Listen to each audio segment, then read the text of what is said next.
Glitter is no joke. Like my dogs would just like be covered in glitter all the time.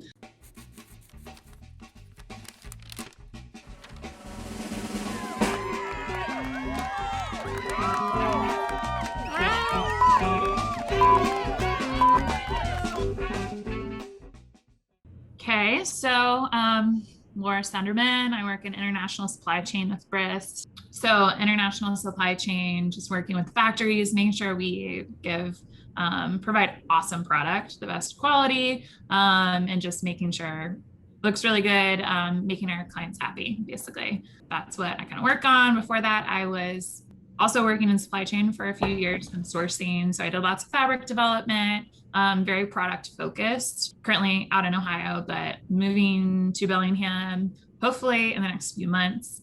So I've always been in Ohio.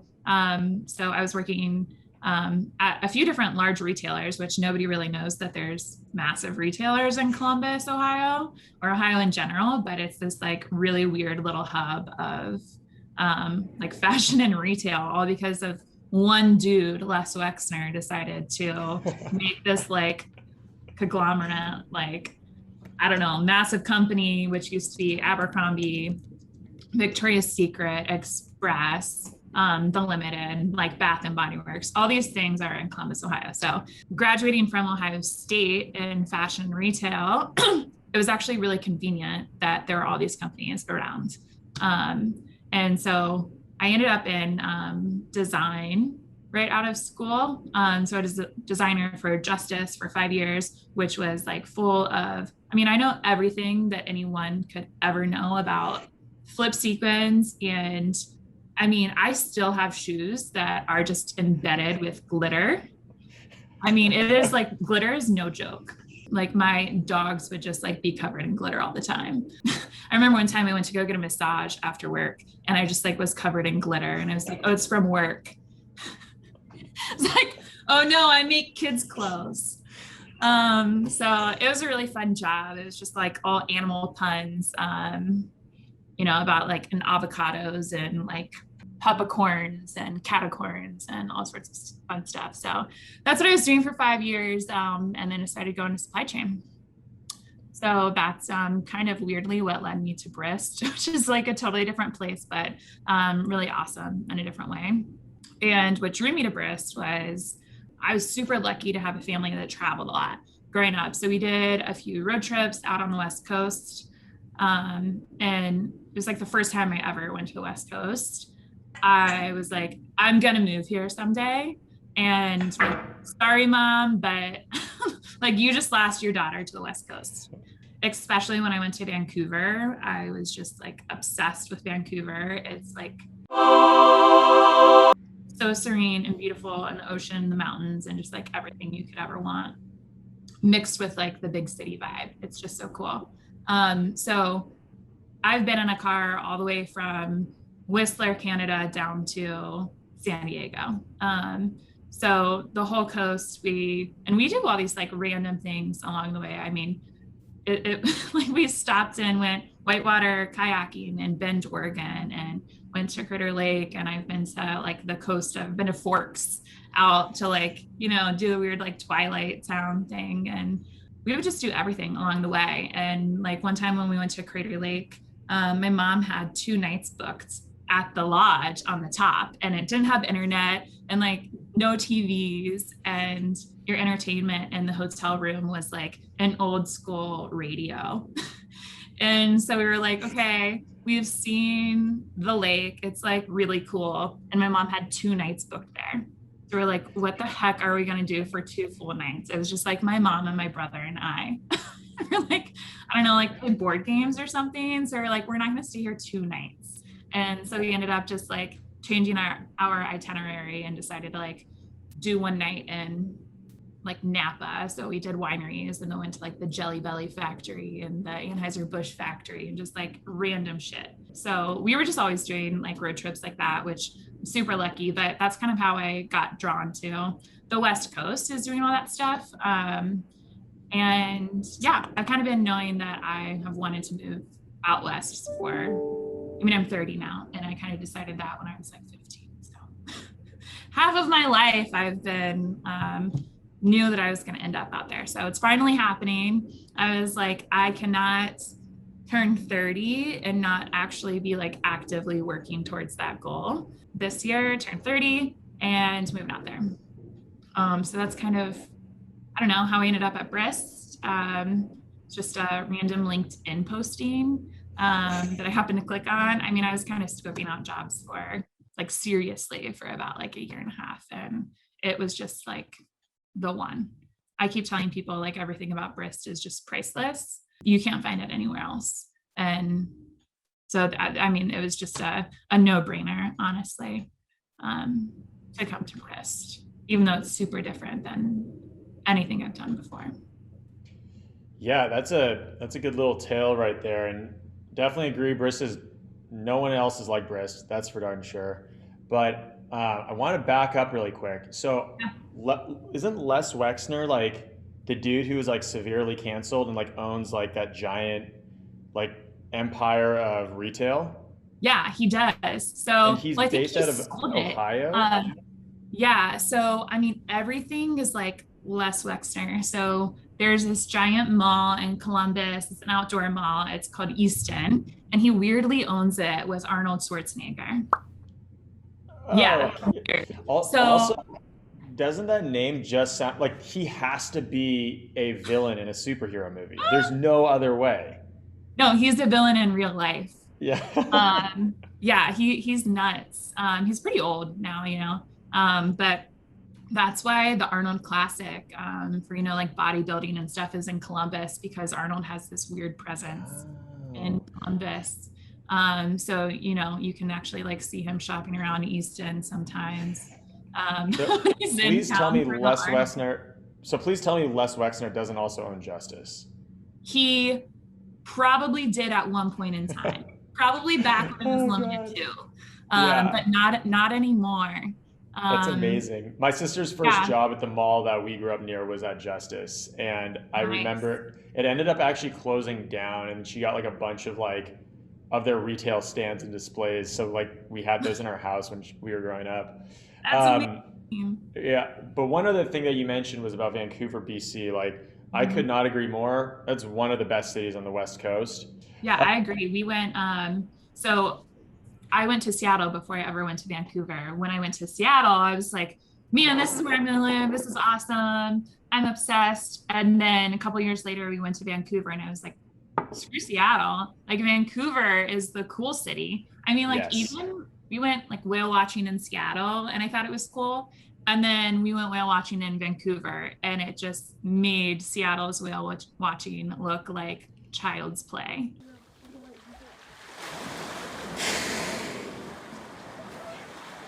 Okay, so now we're gonna move through some just like quick shot questions that are pretty generic, but I feel like explore some good personality traits. So right now, do you have a favorite song or an artist? Something that maybe you're listening to a little too much? Man, something I'm listening to too much. Yeah, honestly, I've been listening a lot to, I don't know, just like old school music, like Boston and Fleetwood Mac, Yeah. um, just like Pat Benatar. I've just been like kind of on a weird kick with all that stuff. Boston's 1976 album is one of my favorites. When I was a kid, my dad had the cassette, and I don't know if you remember what the cassette looks Okay. like, but it has like this spaceship on Yeah. it.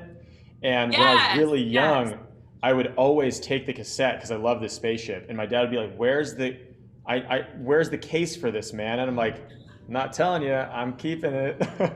Oh my gosh, But yes, I'm very familiar with that like album cover. Oh my gosh, you know what else is? I just my brother and I hang out quite a bit and he got me, I'd never seen all of the Marvel movies. mhm. And so he's like, "Oh my gosh, you got to watch them all and you're so lucky because you can watch them all in chronological order." Of like not when they because they were released like kind of sporadically. And so the past few months I watched all the Marvel movies in order for the first time and it was so awesome. We actually just got my grandma to watch the entire series, and she watched them all in the past month. Um, which is awesome. But the Guardians of the Galaxy soundtrack Oh is yeah, so amazing. So I think that's like what launched my like that entire genre of music and like that like time period of me like getting more obsessed with all of that totally. music lately because that soundtrack is insane. That's a perfect segue though, because the next one was favorite movie, and I'm not going to hold you to the Marvel ones if you have a different one, but I will say the Marvel universe is just like mind-boggling to me. Like how they keep that whole thing on the rails is Yeah. totally insane. I just Yeah, watched because my grandma had watched them all, and the last two that she hadn't seen, well, technically Spider-Man Homecoming or Far From Home is like yeah. the last movie that came out. But while I was in Michigan over the weekend, we watched Infinity War and also Endgame. And oh my gosh, Endgame is probably like I keep saying it's probably in the top 10 best movies ever made. The way the Yeah, plot is like intertwined with every single movie, and you can keep watching it, and all these little things keep like connecting, and you'll notice more little things. And it's just also sets up things that happen in future shows. Like something happens with Loki that you don't really pay attention to, and then it like sets up the entire Loki series that happens like that's on like exactly. airing right now. I also there's just some like random like I've always weirdly liked the movie Benjamin Button. And I know that sounds so weird. But I'll always tell people it's like one of my favorite movies because it's like filmography, the videography. It's like you can pause that movie at any moment and it's like the most stunning photo. It's David Um, Fincher, director. He's one of the greats for sure. it's Um, just incredible. I know it sounds like the most random favorite movie that anyone could ever say. It's like Avengers Endgame and yeah, that's a beautiful spectrum. But really quick to dial it back, since you just watched Infinity War and Endgame, I gotta ask the question: what's your perspective on Thanos? Thanos. That is such an interesting question. And I say this because um, my brother and I, we have just like the most random conversations, especially when we're in the car for 4 or 5 hours at a time. And he's the smartest person that I've ever met. So he always has a perspective on things and like knows all these weird like articles and like relatable things to any conversation. But I brought up the point of like our population of the world and how insane it is since like the 1940s and growth. So I just randomly brought it up. I was like, isn't our population nuts? And then it kind of like, that's what like kind of what Thanos was doing. It's like so crazy that, he genuinely thought that he was doing some good for the world. And it's like someone could have such a firm personal belief or perspective about something and everyone else think it's like thinks so opposite. And it's just such a reflection on like politics and like everything that happens is just like everyone has a different perspective and like beliefs and not everyone's going to understand everybody. Not saying that Thanos killing 50% of the population was a good thing, but it was really interesting. Just another thing that makes it those movies are actually like kind of deep. Yeah, oh yeah. Well, I thought what was so interesting is because of who Thanos is, it forces all of the superheroes to kind of reflect on like what he's doing and really like dig deep into morality and what's right and wrong. And I feel like kind of the moral of the story is it was never proven whether Thanos was right or wrong, but the Marvel team was like able to, or the Avengers were able to like come together, and that was more what was more important is like Yeah. unity. But yeah, I mean, it's such a almost like a Darwinian perspective that Thanos Yes. had, and just like like you were saying, he's just like so set in that mentality and just Mm-hmm. believes like that's the way forward. Right. And he's for sure my favorite villain, and it's even in some ways like hard to call him a villain because he has the greater good in mind, but it's just his version Right. of the greater good.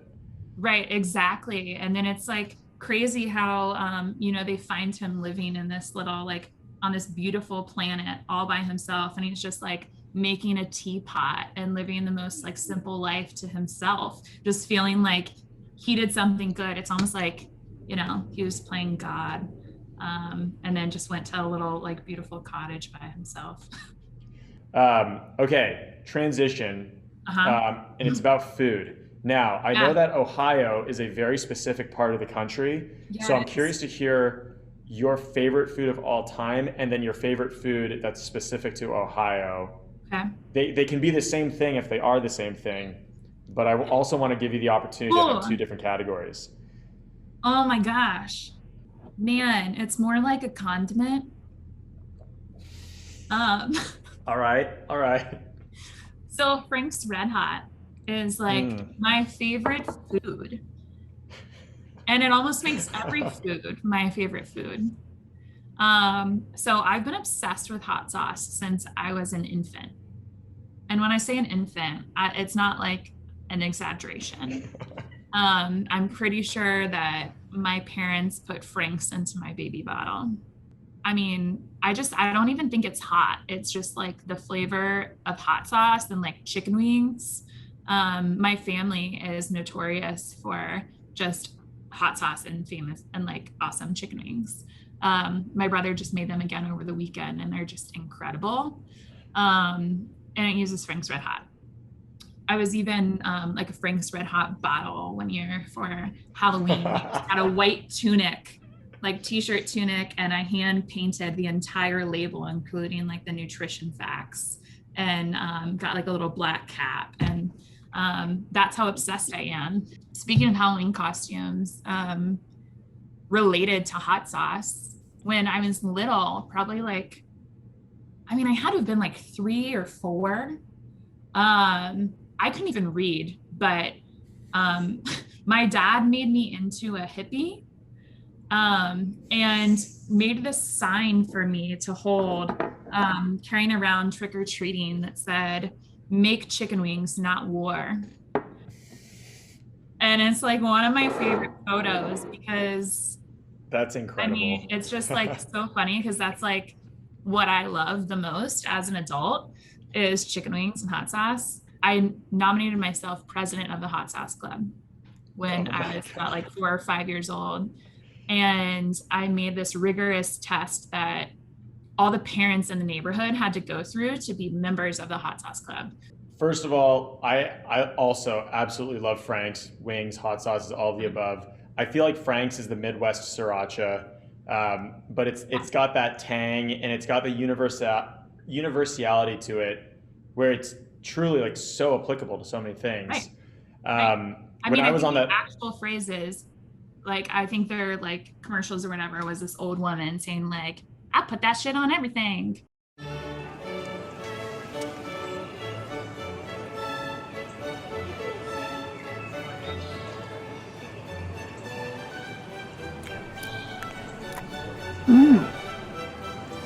Lovely. How does one make such delightful cucumber sandwiches? Frank's Red Hot sauce, Your Majesty. I put that on everything. Frank's Red Hot. I put that on everything. And that's like their actual slogan. You can put it on anything. I don't even know why it happened, but it's burnt into my memory. I don't even know why this happened in a school classroom in middle school. No idea, but it's like one of the 4 memories I have from middle school, was for some reason there was this incredibly hot sauce. And me being the president of the hot sauce club, I was like, I'm badass. I can do it without drinking anything. Again, no idea why this was even in a classroom, but I ate it and I just remember it like really scarring me, like emotionally and probably physically, my tongue. I have no idea what it was, but it was some hot shit. The thing about Brist is that I think it's truly a place where every single person has the opportunity to make an impact and have a voice and kind of like build Brist to be, better. And, everyone listens to everybody. And I feel like for the first time, it's like if I have an idea, I can just make it happen. and everybody is supportive and the tools are there. And everybody just gets genuinely excited about what everybody else is working on. Everything about Brist is priceless. So it's not one little thing about my job that is like the most exciting or my favorite part. I mean, I just pinch myself like every single week or every time we have an all company meeting, and I'm looking at everybody and I'm like, holy shit, like we have this awesome little bubble that is Brist. And I feel like it's just this awesome little secret that we have, and that we're so lucky to be a part of, because it's just unlike any other company.